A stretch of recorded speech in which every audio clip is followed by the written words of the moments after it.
आज जो मध्यम परिवार है, मीडियम मध्यम परिवार, तकरीबन लोगों की ठीक सी हालत हो गई है। आर्थिक स्थिति भी ठीक है, भगवान की दया से हर किसी को टाइम पे खाने की, इस तरह की तो ज़्यादा भुखमरी वाली हालात भी नहीं है।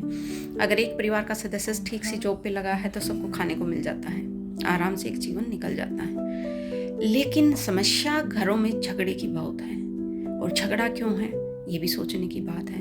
घर में 3-3, 4-4 महिलाएं हैं, काम कुछ नहीं, काम सिर्फ घर का ही है। उसी घर के काम में हर किसी का झगड़ा है, क्योंकि अदर कोई और तो एक्टिविटी है ही नहीं कोई भी जिसमें वो अपना टाइम कुछ इन्वेस्ट करें, कुछ इन्वॉल्व हो जाएं ऐसी चीज़ों में कि उनका एक दूसरे से थोड़ा सा गैप हो जाए। अब एक घर के अंदर 3-3 पीढ़ियां हैं, झगड़े तो ऑटोमेटिकली होने हैं, और तीनों ही जो पीढ़ियां हैं अलग अलग खून की, अलग अलग जगह से आई हुई, ना उनके जो फिजिकली रिलेशन हैं और ना ही उनके मतलब इमोशनल रिलेशन हैं इतने।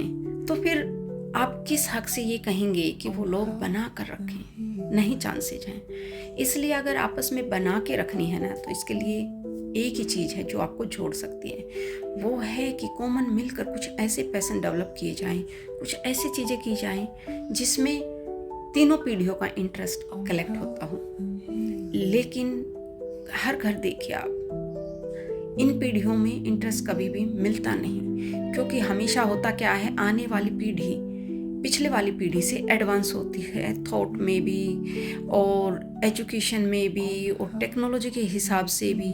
और यही कारण रहता है कि हमेशा कुछ ना कुछ कॉन्फ्लिक्ट उनके अंदर रहता है, और ये कॉन्फ्लिक्ट तब तक नहीं मिट सकते या तो जो, क्योंकि देखो आने वाली पीढ़ी को तो हम इतना नहीं कर सकते कि वो बुजुर्गों की जैसा सोचना शुरू कर दें। एक एज पर आकर इंसान की हमेशा सोच में थोड़ा थोड़ा बदलाव आता है। तो सबसे आसान तरीका यह है कि जिन्होंने ज़िंदगी के फेजेस देख लिए हैं वो अपने से जो युवा लोग हैं उनके अनुसार थोड़े से ढल जाएं।